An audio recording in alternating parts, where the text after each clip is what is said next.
많은 분들이 이런 질문을 해요.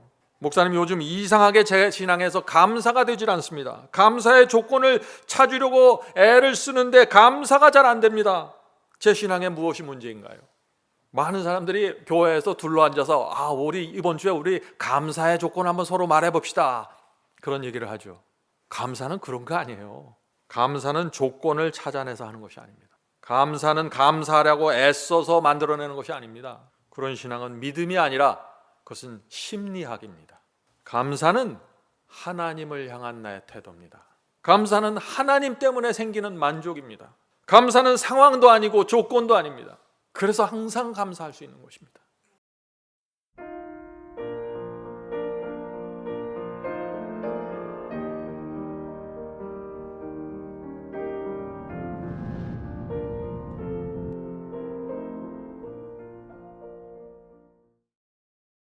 오늘 저는 범사에 감사하는 신앙의 비결이라는 말씀을 좀 나누려고 합니다. 어떻게 보면은 교회에서 가장 흔하게 나눠주는 말씀 중에 하나입니다. 그런데 우리 신앙에서 반드시 세워져야 할 말씀입니다. 신앙에서 감사가 없으면 그 신앙은 생명력이 없습니다. 감사하지 않는 그리스도인 옆에서 같이 살아간다는 것은 참 고통스럽습니다. 어떻게 말하면 하나님께서는 이스라엘 백성이 감사의 신앙을 배우도록 처음부터 계획하셨습니다. 자, 추수를 매해 마치게 되면은 반드시 첫 예물을 감사의 예물로 드리라고 명령하셨습니다. 자, 그 말씀이 신명기 26장에 있습니다. 신명기 26장 10절부터 11절입니다. 여호와여, 이제 내가 주께서 내게 주신 토지의 소산의 첫 소산물을 가져왔나이다 하고, 너는 그것을 내 하나님 여호와 앞에 두고 내 하나님 여호와 앞에 경배할 것이며, 성도 여러분, 한 해 동안 주신 것의 첫 번째 열매는 형식적으로 드리는 예물이 아니었습니다. 그것은 진심으로 감사하는 마음으로 드리는 예물이었습니다. 하나님께서 그것을 원하시는 것입니다. 내 하나님 여호와께서 너와 내 집에 주신 모든 복을 인하여 너는 레위인과 너희 중에 거하는 우거하는 객과 함께 즐거워할지니라. 자, 성도 여러분, 이 추수를 할 때 풍년이 들어서 먹을 것이 넉넉하면은 주신 복을 감사하면서 예물 드리는 거 어려운 거 아닙니다. 누구나 할 수 있습니다. 함께 즐거워할 수 있습니다. 그런데 문제는 어떤 해는 가뭄이 든다는 것입니다. 흉년이 오는 것입니다. 먹을 것이 없는 것입니다. 그렇게 되면 이 다가오는 한 해 동안 어떻게 살아야 될까 하고 막막하고 두려움이 생기는 것입니다. 그러나 그때도 하나님께서는 매해 추수가 끝나면 감사의 예물을 드리라고 하는 것입니다. 먹을 것이 없고 드릴 것이 없는데 왜 감사의 예물을 드리라고 하실까요? 하나님의 뜻은 이것입니다. 농사를 너희가 짓고 추수도 너희가 하는 것 같이 오해하지 마라. 너희 인생은 내가 끌고 가는 거야. 너희의 구원을 책임지는 것은 여호와 하나님이야 라고 메시지를 주는 것입니다. 그것이 첫 소산물을 감사로 드리라는 말씀의 의미입니다. 추수가 엉망이고 사탄이 메뚜기 떼를 보내서 너희 밭과 농사가 엉망이 되었을지라도 너희는 내가 있으니까 찬송하면서 감사하면 돼. 그것이 사탄이 가장 싫어하는 거야. 이것이 첫 소산물을 드리라고 명령하신 하나님의 말씀의 의미입니다. 성도 여러분, 이스라엘은 이 메시지를 깨닫지 못해서 수많은 예물과 제사를 드리면서 멸망당했던 것입니다. 우리가 주님을 따르면서 한숨 쉬고 불평하면서 따라갈 때 사탄이 가장 신이 나서 춤을 춥니다. 성도 여러분, 신앙이 무엇일까요? 하나님께서는 우리 속에서 믿음을 꺼집어내기 위해서 감사의 예물을 요구하시는 것입니다. 우리는 반드시 그래서 이 감사가 무엇인지 알아야 하는 것입니다. 이것이 어떻게 나오는 것인지. 감사는 가장 감화력이 있는 전도 방법입니다. 풍년이 들었을 때 기쁨으로 첫 열매를 드리면 사람들이 감동하지 않습니다. 그런데 흉년이 들어서 수확할 것이 없는데 그때 감사로 첫 열매를 하나님께 바치려고 하는 성도들이 나타나면 사람들이 그들을 보고 감동하는 것입니다. 하나님의 계획은 이것입니다. 내 집에 거하는 모든 사람들이 하나님을 믿는 신앙을 보게 될 때는 흉년 때 드리는 감사의 예물입니다. 우리의 자녀들이 부모가 믿는 신앙의 실체를 보게 될 때는 흉년 때 드리는 감사의 예물입니다. 고난 속에서 감사할 때 그것은 파워풀한 전도가 되는 것이죠. 감동적인 전도가 이루어지는 것입니다. 복음은 교리로 전파되는 것이 아닙니다. 복음은 감동으로 전달되는 것입니다. 감동 전도법입니다. 감사에 대한 말씀을 나눌 때마다 생각나는 이야기가 있습니다. 제가 몇 해 전에도 이야기를 나눈 것 같은데 오늘 그 말씀을 좀 다시 한번 여러분과 나누려고 합니다. 6 남자 아이를 가진 부모님이 있었습니다. 생각만 해도 끔찍하지 않나요? 6 남자 아이가 집안에서 뛰돌아다니는 것이에요. 남자아이 하나도 기르기 힘든데 6 남자를 둔 것입니다. 이 집의 아버지는 목수인데 일감이 넉넉지 않아서 경제가 힘들었습니다. 아이들은 초등학교와 중학교를 다니고 있었는데 집안이 조용할 날이 없는 것입니다.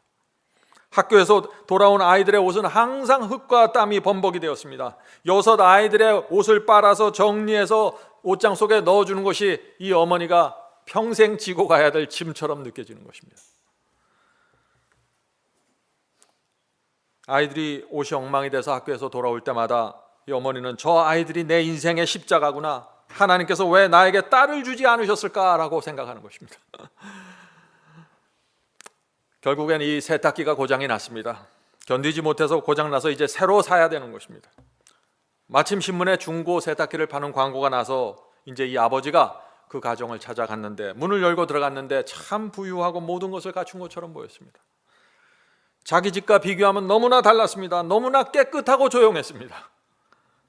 그 목수는 이렇게 생각했습니다. 나도 이런 집에서 한번 살 수 있었으면 얼마나 좋을까. 이렇게 조용한 가정에서 말이지. 자, 세탁기를 넘겨받으면서 그 집 부부와 앉아서 좀 잠시 이야기를 나눕니다. 목수는 남자아이 6을 기르는 것이 얼마나 힘든지 하소연했습니다. 하루하루가 전쟁이라고 했습니다. 6 아이들 때문에 늘 빨래기계가 돌아가야 되고 신발을 사줘도 한꺼번에 6켤레를 사줘야 되는데 돈이 너무 많이 들어간다는 것이죠. 그때 그 이야기를 듣고 있던 그 집 부인이 눈물을 흘리는 것입니다. 왜 흘렸을까요? 그 부부는 외동딸을 갖고 있었는데 그 아이는 태어나면서부터 하반신 마비였습니다. 한 번도 그들은 땀에 젖은 이 아이의 옷을 빨아본 적이 없다고 합니다. 한 번도 신발이 해져서 사준 적이 없는 것입니다. 그들은 이렇게 말했습니다. 아무리 말 안 듣고 아무리 빨랫감을 많이 내놓아도 좋으니 아이가 건강하게 한 번이라도 뛰어다니는 모습을 보면 좋겠다고 말하는 것입니다. 목수가 이야기를 마치고 집으로 돌아오는데 생각이 많았겠죠. 문을 열자 집에 돌아와서 이제 문을 열고 막 들어가는데 시끄러운 소리들이 막 또 나오기 시작하는 것입니다. 그런데 그날 이상하게 그 소리가, 그 지겨운 소리가 아름다운 음악처럼 들리는 것입니다. 어떤 아이들이 이 방에서 저 방으로 뛰어다니고 술래잡기를 하고 작은 아이는 소파에서 점프를 하고 있는데 그 모습이 사랑스러운 것입니다. 아내가 아이들을 단속하느라고 소리 지르고 쫓아다니는데 그 모습을 보기 싫었는데 그날은 아내를 안아주고 싶었습니다. 목수가 이 가정에서 이루어지는 이 모습을 보면서 아이들의 헤어진 그 신발을 들고 침실로 들어갔습니다. 그 신발을 가슴에 꼭 껴안고 이렇게 기도했습니다. 하나님, 이 구멍난 신발로 인해서 감사드립니다. 한꺼번에 6켤레를 사줄 수 있어서 감사합니다. 저희 부부가 오랫동안 감사를 잊고 살았습니다. 신발을 이렇게 떨어지게 만들 정도로 건강한 다리를 주신 하나님께 감사드립니다. 자녀들 때문에 실망하고 불행을 한탄하면서 살았는데 이제 더 이상 그렇게 살지 않겠습니다. 이제부터는 주께서 저희에게 주신 모든 것에 감사하면서 살겠습니다. 이것이 범사에 감사하는 생애입니다. 성도 여러분, 이 목수 부부의 문제가 무엇인가요? 오랜 세월 동안 주께서 주신 복을 보지 못한 것입니다. 하나님께서 우리에게 주신 것이 무엇인지 모르면 불행과 어둠 속에서 살아가게 됩니다. 우리 모두 우리의 생애 속에 있는 고난이 혹시 주께서 주신 복이 아닌지 잘 들여다보면서 살아야 되는 것입니다. 데살로니가전서 5장 18절에서 바울이 이렇게 말씀합니다. 데살로니가전서 5장 18절입니다. 범사에 감사하라. 범사가 뭔가요? In everything입니다. 모든 일에 감사라는 것입니다. 이것이 그리스도 예수 안에서 너희를 향하신 하나님의 뜻이니라. 자, 모든 일에 감사하는 것, 그것이 하나님의 뜻이라는 것입니다. 왜 감사하는 신앙이 하나님의 뜻일까요? 감사하지 않으면서 하나님을 따라오면 하나님 마음이 힘듭니다. 우리 가정에 감사하지 않은 자녀들이 있으면 부모가 얼마나 힘듭니까? 하나님도 똑같은 것입니다. 그래서 이 믿음과, 주님을 믿는 믿음과 감사는 함께 가야 하는 것입니다. 그래야 그 믿음이 하나님의 마음에 기쁨을 드리게 되는 것입니다. 성도 여러분, 우리의 믿음은 감사와 비례하는 것입니다. 믿음은 저렇게 높은데 감사는 저렇게 낮을 수가 없는 것이에요. 그것은 비정상입니다. 감사가 없는 믿음이란 존재할 수 없는 것입니다. 그런데 1년에 몇 번 감사하는 것은 쉬워요. 그런데 항상 범사의 모든 일에 감사하는 것은 쉬운 것이 아닙니다. 그렇죠?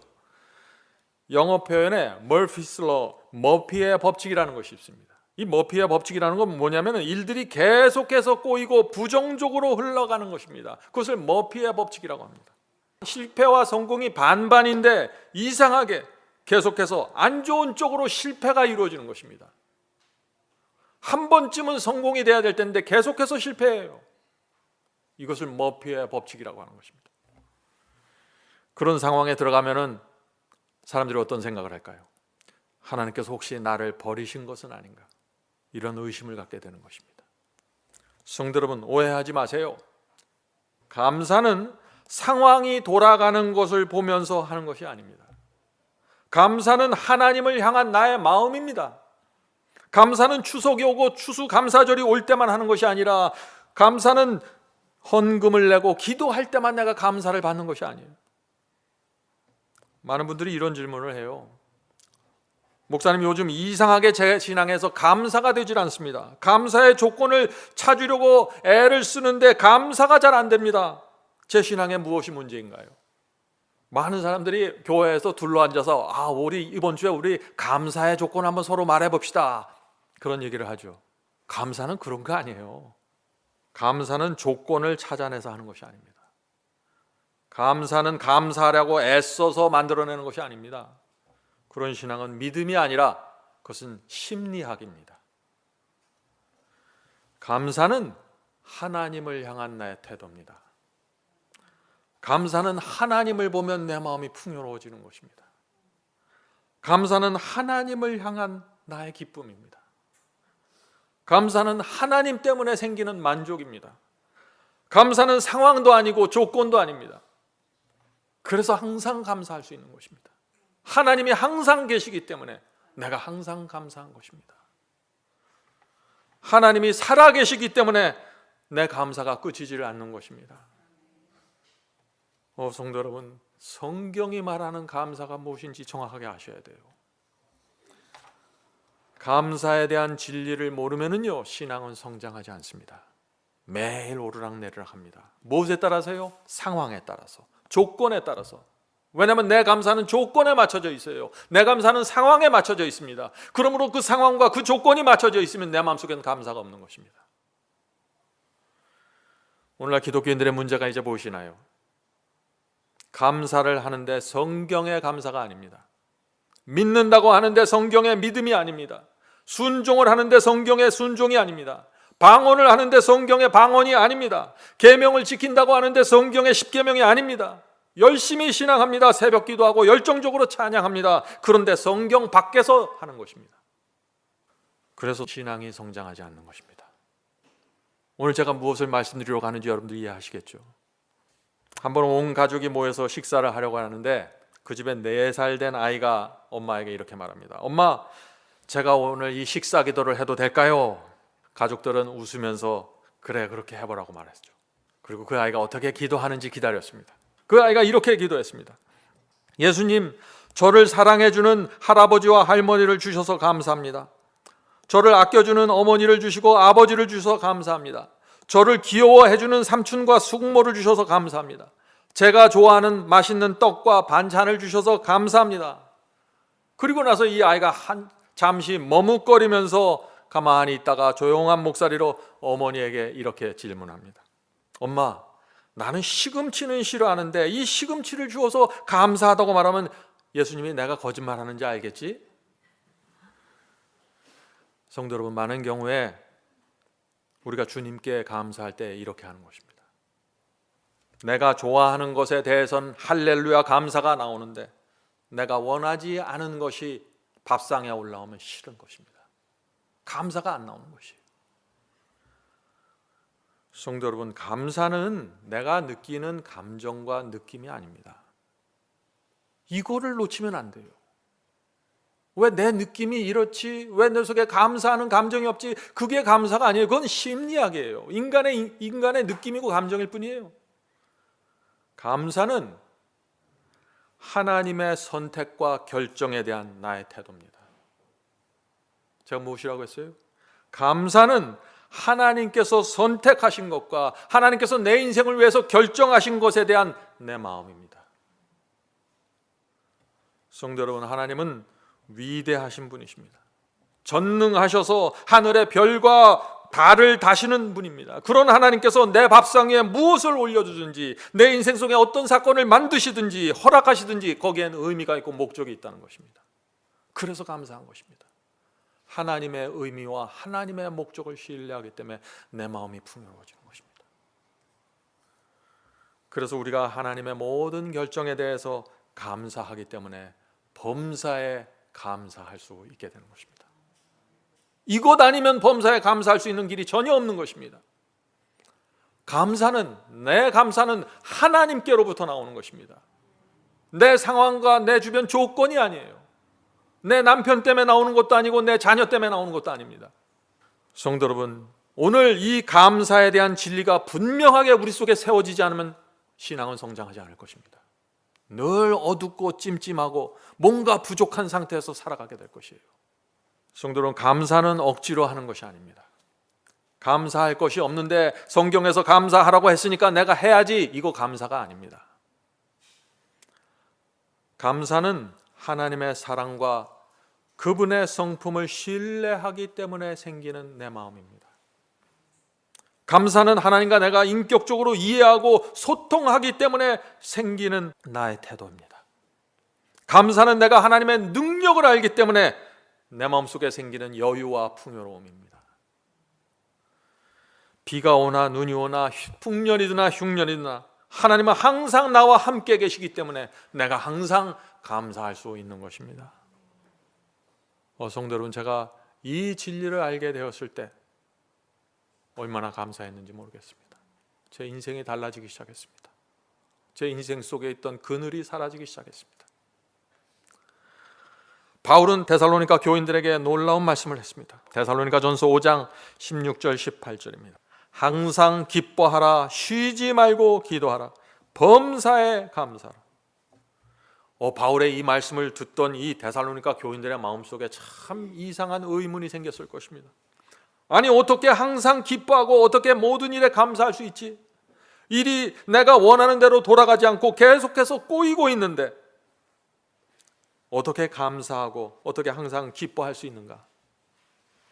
성도 여러분, 경제적으로 가뭄이 와서 먹을 것이 떨어집니다.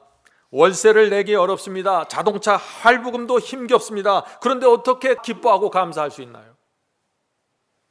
바울의 말을 잘 보아야 합니다. 항상 기뻐하고 범사에 감사라는 말씀 사이에 무엇이 들어가 있어요? 지금 무엇이 들어가 있죠? 쉬지 말고 기도하라가 들어가 있는 것입니다. 성도 여러분, 왜 기도가 기쁨과 감사와 연결되어 있을까요? 깊은 낙담 속에 빠져 있을 때 기도하면 정말 우리 마음에 기쁨과 감사가 흐르게 될까요? 이 질문은 중요합니다.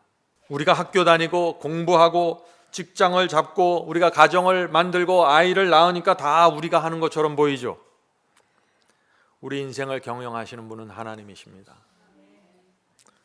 다시 말해서 인생의 모든 문제는 우리 문제처럼 보이지만 하나님의 문제라는 것입니다. 하나님께서 책임을 지신다는 것입니다. 거기서 감사가 나오는 것이에요. 내가 내 인생을 책임지려고 해보세요. 감사가 나오나? 나는 너무나 부족하고 능력이 없고 연약하고 무능력한 사람인데 이 세상에서 경쟁에서 이겨낼 수가 없는데 단지 이 세상의 몇 퍼센트의 소수의 극소수의 사람들만 성공의 길을 달리고 있는데 내가 어떻게 감사하고 만족할 수 있어요? 성도 여러분, 우리를 향한 하나님의 목적이 무엇일까요? 우리를 어떻게 해서든지 하늘로 데려가는 것입니다. 하나님께는 이것 하나밖에 없는 것입니다. 우리를 하늘에 데려가기 위해서는 무엇이든지 다 하시는 것입니다. 그러나 우리가 하늘 가는데 방해가 되는 것이 있다면 하나님께서는 무엇이든지 막으시는 것입니다. 물불 가리지 않고 막으십니다. 이것을 이해하셔야 돼요. 어떤 때는 돈줄기를 막아버리십니다. 어떤 때는 출세도 막으시고, 어떤 때는 건강도 막으시고, 사업도 막으시고, 어떤 때는 우리를 병원 침대에 눕히십니다. 성도 여러분, 우리가 하나님의 이 마음과 결정을 이해하고 나면은 어떻게 될까요? 기도가 달라지게 되는 것입니다. 무엇이든지 기쁨으로 구할 수 있게 되는 것입니다. 범사에 감사할 수 있게 되는 것입니다. 주여, 하나님께서 결정하셨다면 제가 믿겠습니다. 이것이 믿음입니다. 하나님의 최선의 결정을 바라보면서 내가 평강 속에서 기다리는 것입니다. 이것이 믿음입니다. 이것은 세상 사람들이 도무지 이해할 수도 없고 흉내낼 수도 없는 삶이 되는 것입니다. 성도 여러분, 공중에 나는 새 한 마리도 하나님께서 허락하지 않으면 떨어지지 않는다고 했습니다. 무슨 뜻입니까? 우주 전체가 하나님의 손 안에서 이루어지고 있다는 것입니다. 우주에 있는 모든 천사들과 생물들은, 동물들은 내일을 걱정하지 않고 살아갑니다. 새들도 들풀도 내일을 염려하지 않습니다. 그런데 하나님을 믿는 백성들이 내일을 걱정하면서 불안해하고 초조해하는 것입니다. 그래서 예수께서, 하나님께서 새와 들풀도 돌보시는데 하물며 너희일까 보냐, 이렇게 말씀하시는 것입니다. 성도 여러분, 쉬지 말고 기도하라는 말씀의 의미가 무엇인가요? 걱정과 염려가 올라올 때 하나님의 사랑과 능력을 바라보면서 기도하라는 것입니다. 그리고 그 안에서 쉬라는 것입니다. 쉬지 말고 기도하라. 물론 어떤 때는 걱정과 염려가 밀려오는데 도무지 물리칠 수가 없습니다. 그럴 때가 있는 것입니다. 그럴 때 우리가 어떻게 해야 될까요? 우리가 느끼는 두려움과 감정을 그대로 주님께 아뢰십시오. 주님, 계속해서 가게의 매상이 떨어져서 두렵습니다. 이대로 괜찮을까요? 아버지께 말씀하십시오. 빨리 집을 팔아야만 내가 빚을 갚을 수 있는데 팔리지 않아서 두렵습니다. 하나님께 아뢰십시오. 성도 여러분, 우리는 기도할 때 우리 속에 있는 감정과 느낌을 숨길 필요가 없습니다. 하나님께서 다 들여다보고 계신데 무엇을 자꾸 숨기려고 하세요? 하나님께서는 정직한 대화를 나누고 싶어 하십니다. 하나님의 뜻은 우리의 구원을 위해서 너무나 완전하고 흠이 없게 세워지기 때문에 우리가 기도한다고 해서 그 뜻을 바꿀 수는 없는 것입니다. 그 뜻이 바뀌어서도 안 되는 것입니다. 바뀌면 큰일 나는 것입니다. 그러나 그럼에도 불구하고 우리는 여전히 기도해야 하는 것입니다. 왜 그럴까요? 왜냐하면 하나님께서는 믿음으로 나와서 기도하는 그 사람의 느낌과 감정을 바꿔주시기 때문입니다. 어떤 때는 상황을 바꿔주시지만 어떤 때는 상황은 그대로 놔두고 그 속에 있는 내 느낌과 내 감정과 내 정서를 바꿔주시는 것입니다. 기도의 응답입니다. 믿음으로 기도할 때 성령께서 우리 속에서 두려움과 염려를 물리쳐 주십니다. 이것이 기도의 과학입니다. 오늘 우리가 이 문제를 좀 깊이 있게 좀 살펴보려고 하는 것입니다. 용기를 잃어버렸을 때 주님께 아뢰십시오. 절망했을 때 기도하십시오. 도무지 희망이 없다고 느낄 때 아버지께 아뢰십시오. 우리가 고백하지 않아도 하나님께서 우리의 감정과 느낌과 초조함을 다 아실까요? 그렇습니다. 하늘 아버지는 우리의 모든 속사정을 다 아십니다. 저도 아이들을 키울 때 아이들이 제게 와서 이런저런 슬픔과 괴로움을 이야기하지 않아도 제가 알았습니다. 부모는 자녀들보다 더 정확하게 그들의 문제를 들여다보는 것입니다. 그런데 아이들이 내게 와서 말하지 않고 가만히 있으면 어떻게 될까요? 제가 아이들을 도와주기가 참 어렵습니다. 아이들이 내게 와서 소통하지 않고 방문을 걸어 잠그고 어두운 방에 쭈구리가 앉아서 문제를 껴안고 앉아 있으면 제가 아이들을 도와주기 어려운 것입니다. 왜냐하면 아이들이 나에 대해서 마음을 열지 않기 때문이죠. 성도 여러분, 우리의 인생이 다시 회복할 수 없다는 그런 느낌이 드십니까? 더 이상 살아갈 수 있는 용기가 나지 않나요? 하나님께 나가 하소연하십시오. 하나님 앞에 나가 마음을 열고 모든 것을 말하십시오. 거기서부터 하나님과의 소통이 이루어지기 시작하는 것입니다. 저희 아이들이 제게 와서 이런저런 고민을 다 털어놓으면 가끔 이렇게 저에게 얘기합니다. 아빠, 이제 제 마음이 가볍습니다.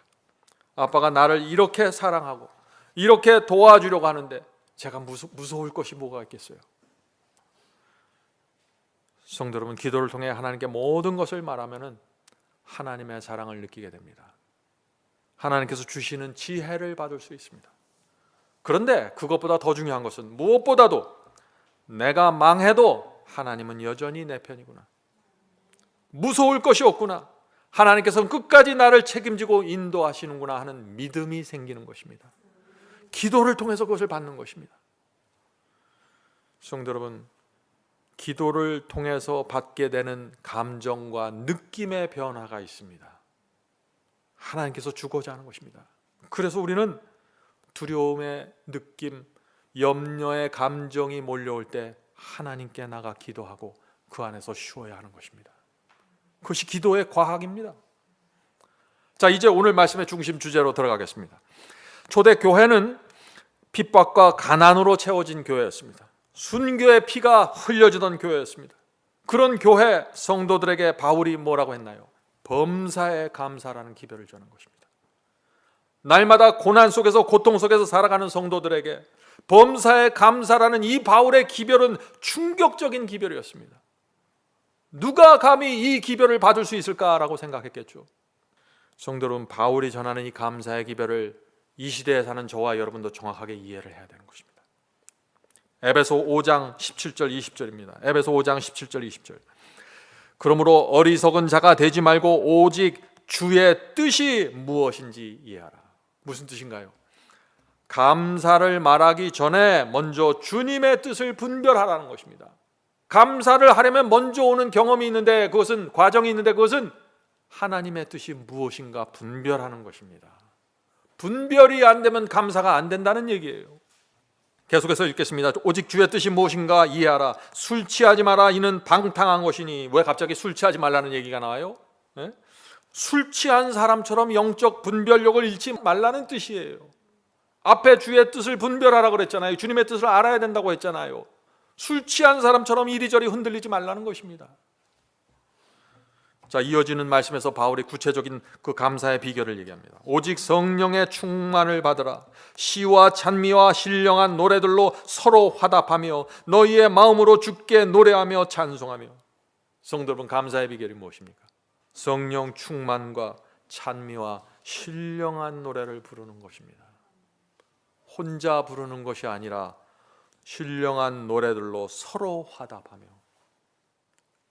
우리 신앙 공동체 안에서 신령한 노래들이 서로 화답이 되어야 되는 것입니다. 한 사람이 고난 속에 있어서 죽을 것 같은 고통 속에 있을지라도 우리가 서로 찬미하고 노래하면서 화답하는 분위기가 된다면 범사에 감사하는 신앙이 세워지는 것입니다. 성도 여러분, 고난과 고통 속에 있을 때 성령 충만함이 필요한 것입니다. 마음을 다해 주님을 바라보면서 찬송을 부르십시오. 찬송은 천사들을 부르는 기도입니다. 우리가 그렇게 할 때 성령께서 여러분의 마음을, 저의 마음을, 저희의 감정을 하늘로 올려가게 할 것입니다. 여러분들이 살면서 한 번만이라도 이 경험 속으로 들어갈 수 있다면 이 경험을 여러분의 생애 속에서 계속해서 추구하게 될 것입니다. 언제요? 고난과 고통이 올 때마다. 바울의 이 말씀을 기억하면서 내가 그 경험 속으로 다시 돌아가야지. 이렇게 되는 것입니다. 20절 보겠습니다. 20절.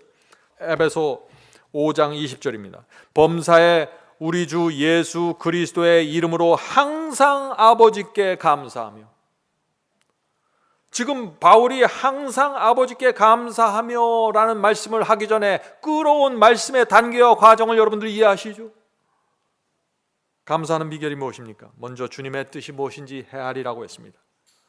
나를 위해서 죽으신 주님께서 이 고난을 허락하셨다면 제가 감사함으로 받겠습니다. 이것이 영적인 분별력입니다. 우리가 그것을 그 분별력으로 들어가면은 술 취한 자처럼 말하고 행동하지 않게 되는 것입니다. 믿음으로 상황을 받아들이면서 걸어가게 되는 것입니다.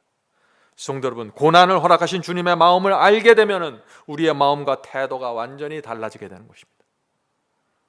성령을 간구하게 되고 주님을 바라보면서 찬양의 노래를 부르게 되는 것입니다. 어디서요? 고난 속에서 말이죠.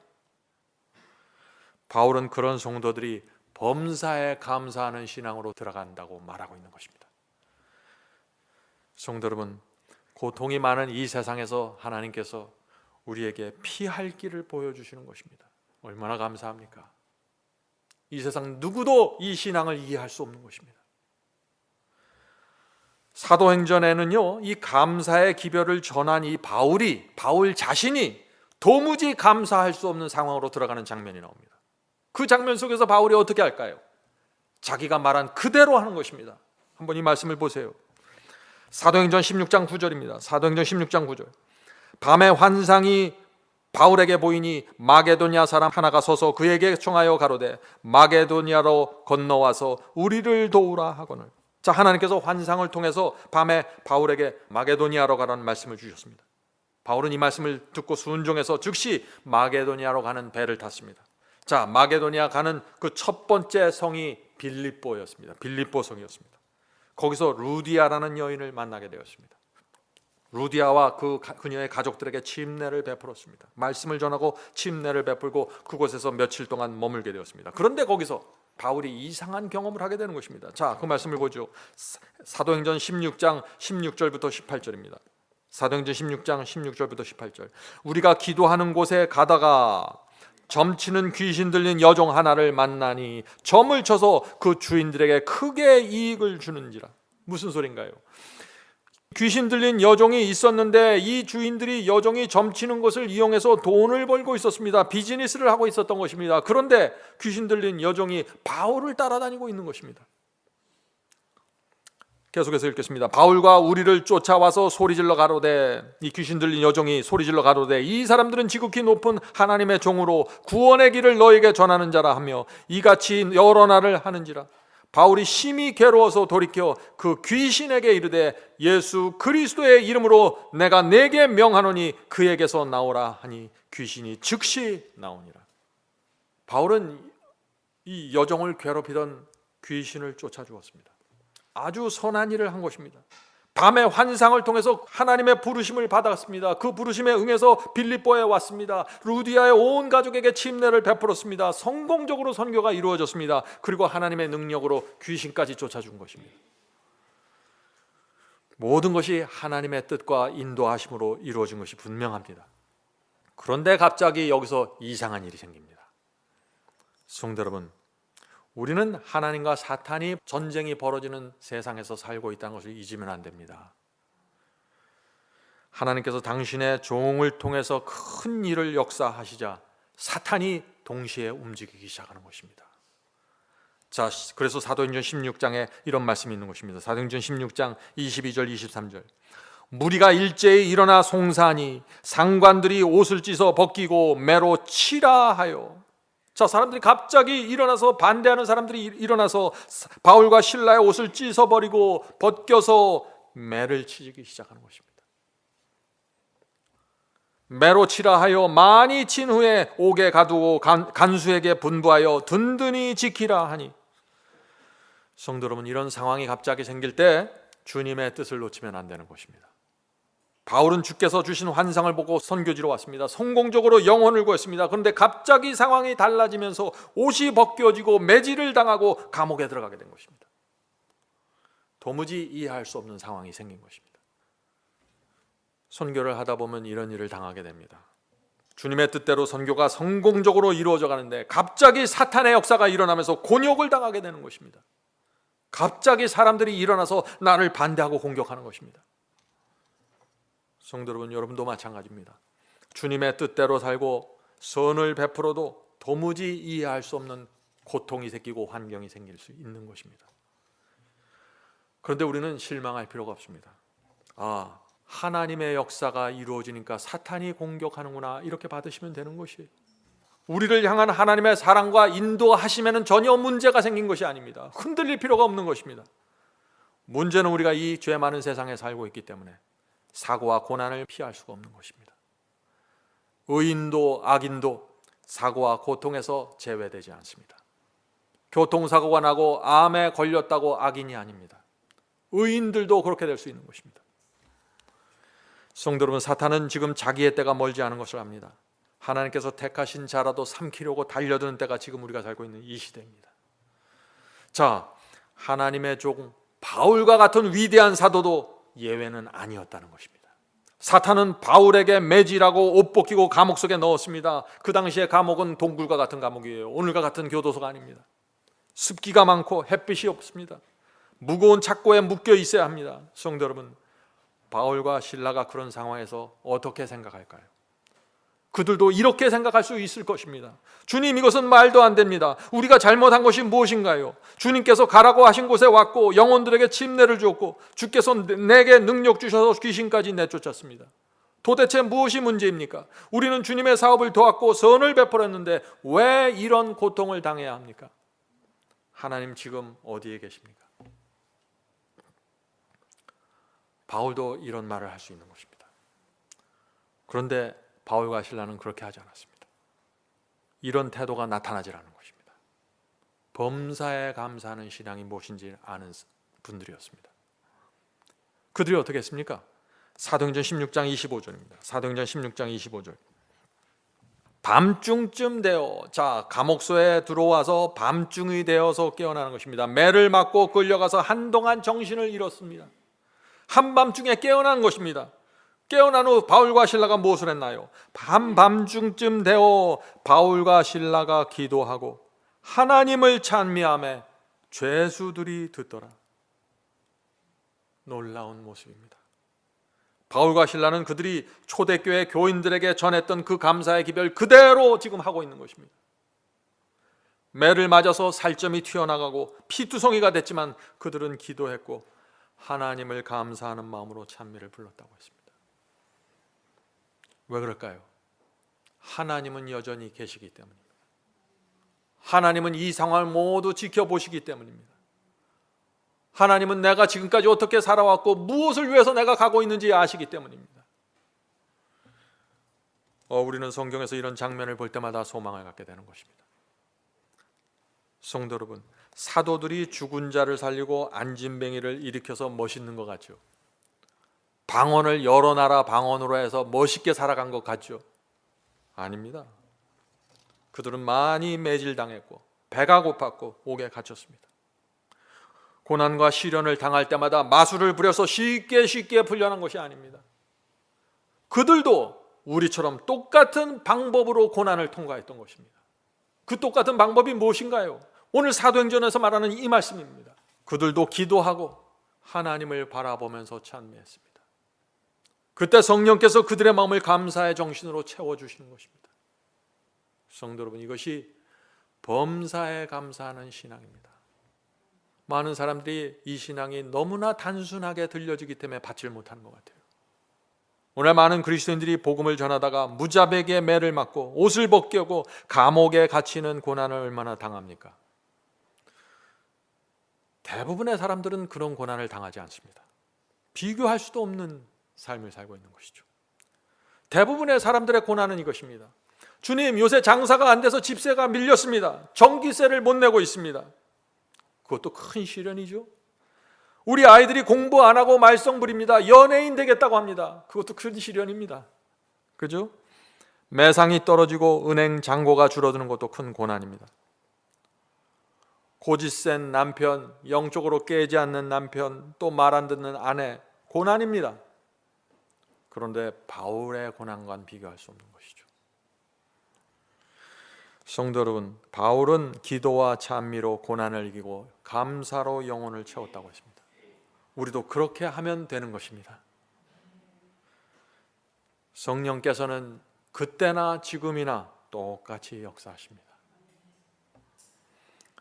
고난 속에서 드리는 기도와 찬미는 파워풀한 전도입니다.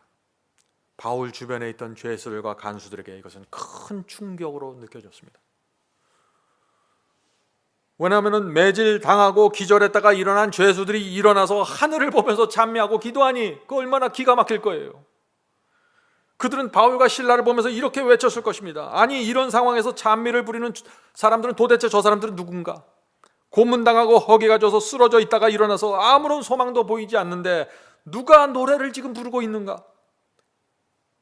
이 사람들에게는 거룩한 영이 함께 하시는 것이 틀림없을 거야. 성도 여러분, 이것이 복음이 전파되는 과정입니다. 하나님의 뜻은 성도들이 매맞고 배고파서 쓰러져 있는 것이 아닙니다. 그런 상황은 사탄이 만든 것이죠. 그런데 하나님을 경외하는 성도들은 그때 하늘을 보며 기도하고 찬미하는 것입니다. 그냥 입만 벌리고 기도하라고 했으니까 기도하는 것이 아니에요. 고난이 올 때 찬미하라고 했으니까 형식적으로 찬미하는 것이 아닙니다. 그들은 하늘에 계신 내 아버지를 보면서 기도하고 찬미하는 것입니다. 성도 여러분, 이것이 하나님과 사탄의 전쟁에서 승리하는 비결입니다. 우리가 이 비결을 우리의 삶 속으로 마음으로 받아들일 수 있을까요? 기도와 찬미는 사탄을 향한 선언입니다. 제가 뭐라 그랬어요? 사탄을 향한 선언이요. 이런 선언입니다. 나는 이런 고난 속에서도 하나님 편에 서겠다. 나는 하나님을 신뢰한다. 사탄아, 네가 아무리 나를 괴롭혀도 내 마음과 충성은 변하지 않는다. 내 느낌과 감정은 흔들릴지 모르지만 내 마음은 하나님을 향해 전적으로 매달리겠다. 성도 여러분, 이런 믿음의 선언을 들으면 사탄이 어떨까요? 사탄은 이런 성도들을 나타날 때 포기하고 떠나갑니다. 고난이 올 때 이런 믿음의 선언을 하지 않고 신세 한탄하고 앉아서 울기만 하면 그러면 어떻게 될까요? 아시겠죠? 사탄이 신이 나서 춤을 춥니다. 조금만 더 짓눌리면 굴복하겠구나. 더 밀고 나가는 것입니다. 하나님과 사탄의 전쟁을 이해해야만 이 고난 속에서 내가 무엇을 해야 되는지가 나오는 것입니다. 잘 생각해 보세요. 신앙이 무엇인지 잘 생각해 보셔야 됩니다. 고난 속에서 드리는 기도에는 특별한 능력이 있습니다. 그 능력은 내게서 나오는 것이 아니라 내가 그런 태도와 그런 마음으로 하나님께 나올 때 하나님께서 능력으로 내게 임하신다는 것입니다. 놀라운 결과가 생깁니다. 어떤 일이 생기나요? 하나님께서 일어나서 움직이기 시작합니다. 천사들이 옵니다. 보세요. 사도행전 16장 26절입니다. 사도행전 16장 26절. 이에 호련히 큰 지진이 나서 옥토가 움직이고 문이 다 열리며 모든 사람의 매인 것이 다 벗어진지라. 찬미하고 기도할 때 옥문이 열렸습니다. 큰 지진이 일어났다고 했습니다. 지금 요 감옥에만 움직이는 작은 지진이 아니라 큰 지진이라고 했습니다. 하나님께서 이 바울과 실라를 구하기 위해서 빌립보시 전체를 흔드시는 것입니다. 이것이 하나님이십니다. 단 한 영혼을 구하기 위해서 그 지역 전체를 붙잡고 흔들어 주시는 것입니다. 감옥에 있던 모든 죄수와 간수들이 하나님께서 바울과 실라 때문에 빌립보시 전체를 흔들고 있다는 사실을 알았을까요? 알았습니다. 성도 여러분, 고난 속에 있을 때 하나님을 보면서 기도하십시오. 감사와 찬양을 하십시오. 그런 기도와 찬양은 하늘의 천사들을 불러내립니다. 천사들이 와서 옥문을 흔들고 깨트려서 우리를 풀어주고 자유케 하는 것입니다. 성도 여러분, 우리가 이 신앙으로 들어갈 수 있을까요? 들어갈 수 있는 것입니다. 하나님께서 계시기 때문에 이것이 가능한 것이니까요. 우리가 이런 믿음과 신뢰를 하나님께 나타내면은 하나님께서는 못 본 척하지 않으신다는 것이죠. 잊지 않으시고 반드시 보상해 주십니다. 우리 생에 당장 지진이 안 생기고 지금 당장 옥문이 열리지 않는다고 실망할 필요가 없는 것입니다. 옥문이 열리는 시점이 반드시 있습니다. 그 시점은 하나님께서 결정하십니다. 옥문이 열리고 자유를 얻는 이 시점은, 시간은 사람마다 다를 수 있어요. 그 시점은 하나님께서 정하시는 것입니다. 하나님께서 나를 보시고 너는 지금이다, 너는 다음 달이다 결정해 주시는 것이에요. 분명한 사실은요, 하나님께서 우리를 잊지 않는다는 것입니다. 우리의 믿음과 중성을 잊지 않으신다는 것입니다. 그러므로 지금 당장 주께서 나를 건져주지 않더라도 우주의 왕께 내가 드리는 충성과 믿음이 하나님의 마음에 새겨진다는 그 사실을 우리가 알면은 감사가 흘러나오는 것입니다. 평강이 생기는 것입니다. 우리가 믿는 하나님 위대하신 분입니다. 대단하신 분이에요. 그런 하나님을 놔두고 왜 그렇게 힘들게 외롭게 살아가십니까? 제가 아는 어떤 집사님이 있습니다. 그 집사님은 정말 어려운 고난 속에 있었어요. 남편이 두 아들이 큰 무게로 짓누르는 십자가였습니다. 사채가 많아서 날마다 빚쟁이에 쫓겨다닙니다. 이자 갚느라고 정신 차릴 수가 없습니다. 비즈니스는 잘 안 됩니다. 그 집사님은 도무지 빠져나올 수 없는 구덩이에 빠져버린 것입니다. 그런데 어느 날부터 정신을 차리고 하늘을 보면서 기도하기 시작했습니다. 매일 아침 일어나서 성경 말씀을 10장씩 읽었다고 했어요. 찬미를 불렀다고 했어요. 왜 그렇게 했습니까? 라고 제가 질문했더니 말씀을 읽지 않고 찬미를 부르지 않으면 두려워서 하루도 견딜 수 없었다고 합니다. 그 집사님은 하나님의 약속을 붙잡고 살았습니다. 시편 18편 2절입니다. 시편 18편 2절. 여호와는 나의 반석이시요 나의 요새시요 나를 건지시는 이시요 나의 하나님이시요 내가 그 안에 피할 나의 바위시요 나의 방패시요 나의 구원의 뿌리시요 나의 산성이시로다. 성도 여러분, 그 여집사님이 이것을 다 느끼고 체험했기 때문에 이 말씀을 읽은 것이 아니에요. 이런 상황이 전혀 없었습니다. 그분의 눈앞에서는. 그런데 믿음으로 이 말씀을 붙잡은 것입니다. 이 세상에서 나를 이 구덩이에서 건져주실 분은 우주 전체에서 하나님 한 분밖에 없다고 생각한 것입니다. 그것이 범사에 감사하는 신앙입니다. 그 집사님은 지나간 생애를 돌아보면서 회개했다고 했습니다. 이렇게 기도했다고 했어요. 주님, 오랫동안 돈 버느라고 정신없이 살다가 제가 이 구덩이에 빠졌습니다. 염치 없지만 이제부터라도 주님의 뜻대로 살겠습니다. 순종하겠습니다. 말씀만 하십시오. 저를 인도해 주십시오. 그때부터 이 집사님은 말씀을 읽으면서 그때그때 주시는 빛대로 순종했다고 합니다. 혹시 자기보다 어려운 사람들을 만나면 불쌍한 마음으로 그들을 도와주었다고 합니다. 몇 달이 지나도 달라진 것은 아무것도 없었습니다. 그런데 이상하게 마음에 평강이 생기기 시작했다고 했습니다. 두려워서 잠도 자지 못했는데 마음에 평강이 흐르기 시작한 것입니다. 해가 바뀌고 세월이 흐르면서 기적이 생겼습니다. 옥문이 열렸습니다. 자유를 얻었습니다. 성도 여러분, 이것이 신앙입니다. 하나님께서는 실제로 역사하신다는 걸 믿는 것이 믿음입니다. 우리는 계룡산에 있는 돌과 나무를 섬기는 사람들이 아닙니다. 왜 우리가 하나님을 돌과 나무처럼 취급하나요? 하나님은 살아계셔서 우리에게 오시고 우리를 도우시는데 우리는 못 본 척하고 내 힘으로 외롭게 살아가고 있는 것입니다. 그러면서 신앙이 힘들다고 울죠. 이제 바뀌셔야 합니다. 우리는 지금 고난의 세상에 살고 있습니다. 이 세상은 불공평합니다. 상식적으로 이해할 수 없는 일들이 매일 일어납니다. 이 세상을 향해서 아무리 내가 억울하다고 소리쳐도 소용없습니다. 우리는 하나님을 의지하고 살 수밖에 없는 것입니다. 로마서 8장 17절 18절 이 말씀을 여러분들 붙잡고 살아야 되는 것입니다. 로마서 8장 17절 18절. 자녀이면 또한 상속자 곧 하나님의 상속자요 그리스도와 함께한 상속자니 우리가 그리스도와 함께 영광을 받기 위하여 고난도 함께 받아야 할 것이니라. 생각하건대 현재의 고난은 장차 우리에게 나타날 영광과 비교할 수 없도다.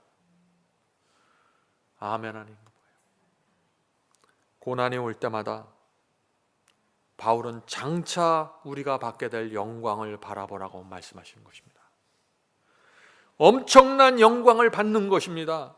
그 영광을 위해서 오늘 내가 적은 고난에 동참하는 것입니다. 아무것도 아니라는 것입니다. 성도들, 오늘날 그리스도인들이 생각하는 감사는 너무나 사치스럽습니다. 감사할 조건이 있어야 감사하는 것입니다. 조건을 잘 찾아야 돼요. 그래서 항상 사업이 잘 돼야 감사하고 원하는 돈이 이달에 들어와야 감사가 되는 것이에요. 초대교회 감사는 그런 감사가 아니었습니다. 그들은 서로 이렇게 격려했습니다. 형제여, 주께서 우리 죄를 용서해 주셨습니다. 죽을 수밖에 없는 우리에게 영생의 소망을 주셨습니다. 얼마나 감사합니까? 로마 황제가 우리를 핍박하는데 조금만 참으십시다. 먹을 것이 부족하지만 믿음으로 갑시다. 예수께서 재림하실 때 모든 것을 갚아주실 것입니다. 영광스러운 재림을 바라보면서 지금 우리가 당하는 고생은 아무것도 아니지 않습니까? 성도 여러분, 이것이 성경이 말하는 감사의 비결입니다. 범사에 감사하는 신앙 가능한 것입니다. 하나님이 살아계시기 때문에 가능한 것입니다. 이것은. 성도 여러분, 지금 하나님과 사탄의 전쟁이 벌어지고 있어요. 그런데 사탄만 움직이는 것이 아니에요. 착각하지 마세요. 감사하고 기도하고 찬미하면 하나님께서도 움직이시는 것입니다. 내가 하나님을 향해서 손을 내뻗고 그분을 붙잡으면 하나님께서 움직이시고 사탄을 물리치고 옥문을 깨트려 주시는 것입니다. 고난 속에서 기도할 때 아무 일도 일어나지 않는 것처럼 느껴지고 보일 수 있죠. 그러나 아무것도 안 이루어지는 것이 아니에요. 반드시 기적이 일어납니다. 어떤 기적이 일어날까요? 하나님께서 우리에게 놀라운 간증을 주십니다. 두려움과 염려에서 벗어나는 간증 말이죠. 빚이 그대로 있고 장사는 그대로 안 되고 연병은 그대로 돌아다니는데 내 마음속에 평강이 생기는 것입니다. 주변 사람들이 이해할 수 없는 것입니다. 하나님께서 우리의 이런 간증을 통해서 영광을 받으시고 내 주변에 있는 영혼들을 거두시는 것입니다. 하나님께서 바울과 실라를 통해서도 똑같은 방법으로 영광을 받으신 것입니다. 사도행전 16장 26절부터 30절입니다. 사도행전 16장 26절부터 30절. 이에 호련히 큰 지진이 나서 옥토가 움직이고 문이 다 열리며 모든 사람의 매인 것이 다 벗어진지라. 간수가 자다가 깨어 옥문들이 열린 것을 보고 죄수들이 도망한 줄 알고 검을 빼어 자결하려 하거든을 바울이 크게 소리질러 가로되 내 몸을 상하지 말라. 우리가 다 여기 그대로 있노라 하니 간수가 등불을 달라고 하며 뛰어들어가 무서워 떨며 바울과 실라 앞에 부복하고 저희를 데리고 나가 가로되 선생들아 내가 어떻게 하여야 구원을 얻으리까 하거늘. 성도 여러분, 이것이 고난 속에서 이루어지는 하나님의 역사입니다. 돈과 세상에 깊이 붙잡혀 있어서 정신 차리지 못하는 영혼들이 고난 속에서 찬미하고 기도하는 성도들의 모습을 보면서 눈을 비비고 깨어나는 것입니다. 내가 어떻게 하여야 구원을 받을 수 있을까 하고 두려움 속에서 질문하게 되는 것입니다. 성도 여러분, 간수와 그곳에 있던 죄수들을 구원하기 위해서 하나님께서 바울과 실라에게 매질을 허용하시고 감옥으로 그들을 인도하신 것입니다. 이렇게 생각하셔야 되는 것입니다. 한 영혼을 구원하기 위해서 하나님께서 나에게 시련을 허락하실 수 있는 것입니다. 왜 우리가 그것을 이해할 수 없나요? 하나님께서 내 가족과 내 친구를 구원하기 위해서 나에게 고난을 허락할 수 있다고 생각하면은 하나님과 친구가 되게 됩니다. 왜냐하면 내가 그분의 마음을 이해하기 때문이죠. 성도 여러분, 하나님께서 고난을 나에게 허락하신다라고 하면 그것이 무슨 뜻입니까? 하나님께서 분명한 목적을 갖고 열매를 거두기 위해서 움직이기 시작했다는 사실입니다. 그래서 우리에게 감사가 흘러나오게 되는 것입니다. 고난이 오는데 감사하게 되는 것이에요. 왜요? 열매를, 하나님이 보시는 열매를 나도 보기 때문입니다. 하나님께서 이 바울과 실라의 고난을 통해서 어떤 열매를 거뒀나요? 사도행전 16장 33절부터 34절입니다. 사도행전 16장 33, 34절. 밤 그 시에 간수가 바울과 실레를 데려다가 그 맞은 자리를 씻기고 자기와 그 권속이 가족이 모두 침례를 받은 후 저희를 데리고 자기 집에 올라가서 음식을 차려놓고 저와 온 집이 하나님을 믿었으므로 크게 기뻐하니라. 아멘 아닙니까? 성도 여러분, 이것이 고난을 통해서 하나님께서 거두시는 결과입니다. 고난 속에서 우리의 몸이 아플 수 있습니다. 고난을 통해서 손해를 볼 수 있고 두려울 수 있고 슬플 수 있고 고통이 올 수 있습니다. 그런데 결국은 구원과 은혜로 마무리가 되는 것입니다. 그래서 우리가 감사하게 되는 것입니다. 성도 여러분, 하나님께서 그 당신의 자녀들에게 그 고난과 고통을 허락하실 때 그 마음이 얼마나 아프실까요? 바울과 실라를 매질을 허용하고 빨가 벗겨서 그 더러운 감옥 속에 들어가는 그 모습을 볼 때 하나님의 마음이 기뻤을까요? 신이 났을까요? 우리가 그런 하나님의 마음을 알면은 고난 속에서 하나님의 마음을 위로하는 기도가 나가게 되는 것입니다. 이거 세상 사람들이 이 기도를 이해할 수 있을까요? 이것이 범사에 감사하는 신앙의 비결입니다. 성도 여러분, 이 위대한 신앙 저절로 생기는 것이 아닙니다. 고난 속에서 감사하는 신앙의 비결을 발견해야 되는 것입니다. 범사에 감사하는 성품 언제 만들어지나요? 하나님을 신뢰할 때 만들어지는 것입니다. 성도 여러분, 고난의 폭풍우가 밀려올 때 두려워하지 마십시오. 경제가 무너지고 흔들릴 때 두려워하지 마십시오. 왜냐하면 하나님께서는 여전히 우리와 함께 계시기 때문입니다. 2000년 전에 바울과 함께 하셨던 그 하나님께서 지금 우리와 함께 하시는 것입니다. 두려울 것이 무엇입니까? 성도 여러분, 이것이 우리가 모든 일에 감사하는 신앙의 비결입니다. 어떤 상황에서도 의지할 분이 있고 어떤 상황에서 내가 믿을 곳이 있는데 무엇이 두렵습니까? 성도 여러분, 초대교회는 이 감사의 신앙의 비결을 붙잡고 있던 교회였습니다. 그래서 그 교회가 기독교 역사에서 가장 폭발적으로 복음을 전하게 된 것입니다. 12제자만 돌아다니면서 복음을 전한 것이 아니에요. 성도 여러분, 우리가 이것을 알아야 되죠. 사람들이 이 교회를 찾아오려면 고난 속에서 감사하고 찬미하는 그 신앙이 여기에 세워져야 하는 것입니다. 제가 신앙을 하면서 배운 것은 고난 속에서 감사하는 신앙이 세워지지 않으면 하나님의 능력이 나타나지 않는다는 것입니다. 능력 있는 신앙으로 가지 못한다는 것입니다. 그것은 아주 단순한데 많은 사람들이 이것을 놓치고 살아가는 것입니다. 바울과 실라가 그 옥중에서 감사하면서 찬미하지 않았다면 하나님의 능력이 나타났을까요? 옥문이 깨질 수 있었을까요? 잘 생각해 보세요. 지금 세상 돌아가는 것을 보세요. 주께서 오시는 소리가 가깝게 들립니다. 요한계시록은 마지막 때 성도들이 큰 환난과 시련을 통과하게 될 것이라고 예언하고 있습니다. 그래서 제가 지금 감사하는 비결, 특별히 고난 속에서 감사하는 비결을 말씀 나누고 있는 것입니다. 환난을 통과할 때, 마지막 시대 환난을 통과할 때 두 종류의 사람들로 나눠지게 될 것입니다. 한쪽에서는 두려움과 염려로 압도당해서 타협하고 소망을 잃어버리게 될 것입니다. 수많은 사람들이 짐승의 표를 받게 될 것입니다.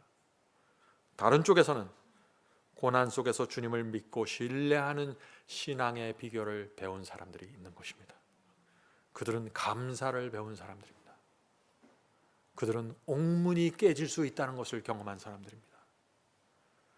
성도 여러분, 우리는 이 신앙으로 가야 되지 않을까요? 바울은 놀라운 말씀을 했습니다. 빌립보서 4장에서 바울은 그리스도의 재림과 감사의 신앙을 하나로 연결시켜서 지금 말하고 있습니다. 자, 그 말씀을 보죠. 빌립보서 4장 4절부터 7절입니다. 빌립보 4장 4절부터 7절. 주 안에서 항상 기뻐하라. 내가 다시 말하노니 기뻐하라. 너희 관용을 모든 사람에게 알게 하라. 주께서 가까우시니라. 성도 여러분, 매 시대마다 사람들은, 하나님께 충성하는 백성들은 항상 재림신앙을 갖고 살았습니다.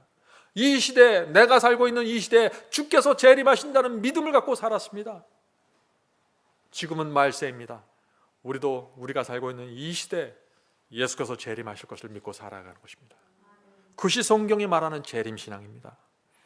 항상 기뻐하고 감사하는 신앙, 그것이 내가 사는 이 시대에 주께서 재림하신다는 걸 믿는 사람들의 신앙이라는 것입니다.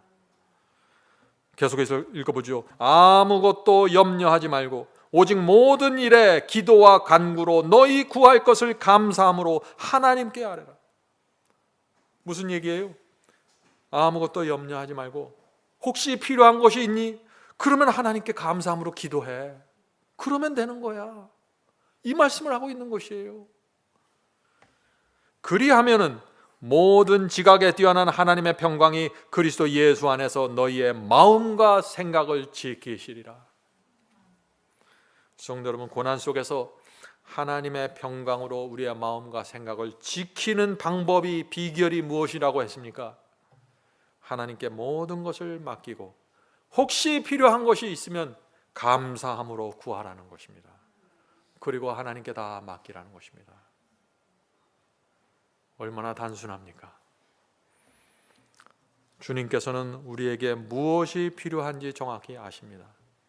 주께서는 이번 달에 내게 전기세가 필요하다는 것을 아십니다. 주께서는 내게 직장이 필요하다는 것을 아시는 것입니다. 필요하면 그래서 감사함으로 구하면 되는 것입니다. 모든 것을 아시고 지배하고 컨트롤하시는 하나님께서 알아서 하십니다.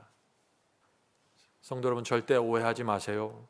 우리가 두려움 속에서, 궁핍함 속에서, 어려움 속에서 죽어가는 것이 주님의 뜻이 아닙니다. 그것은 사탄의 뜻이에요. 주께서는 공중에 나는 새도 돌보시고 들에 핀 꽃도 돌보신다고 했습니다. 하물며 우리를 어떻게 대하실까요? 성도 여러분, 하나님의 성품을 놓치면 안 됩니다. 하나님께서 어떤 분인지 알면은 우리 마음에서 두려움이 사라지고 평강이 흐르게 되는 것입니다. 성도 여러분, 감사는 항상 하는 것입니다. 추석 때만, 추수감사절 때만 하는 것이 아닙니다. 감사는 하나님의 은혜를 아는 사람에게 자연스럽게 나타나는 반응입니다. 감사는 하나님을 알면 나타나게 되는 마음입니다. 성도 여러분, 여러분의 지나간 세월을 되돌아보세요. 하나님께서 얼마나 저와 여러분을 선하게 대해 주셨습니까? 하나님께서 한결같은 사랑으로 저와 여러분을 인도해 오시지 않았습니까? 왜 우리가 하나님을 믿지 못합니까? 하나님을 신뢰하십시오. 우리가 하나님을 조금이라도 안다면 조급해할 필요 없고 불안해할 필요 없고 하나님께 맡기고 감사함으로 뚜벅뚜벅 걸어가게 되는 것입니다. 성령께서 우리 모두에게 이 감사의 신앙의 길로 인도해 주시기를 간절히 바랍니다. 하늘에 계신 저희들의 아버지, 하나님께서 계시기 때문에 감사합니다. 저희가 이 세상을 나 홀로 사는 것이 아니라 내 힘으로만 사는 것이 아니라 하나님께서 내 인생을 책임져 주시고 인도해 주시니 저희가 항상 감사합니다. 하늘에 계신 아버지, 고난이 오고 재정이 힘들어지고 은행에서 돈이 내려가도 저희가 감사할 수 있습니다. 하나님께서 계시기 때문에 저희가 감사한 것입니다.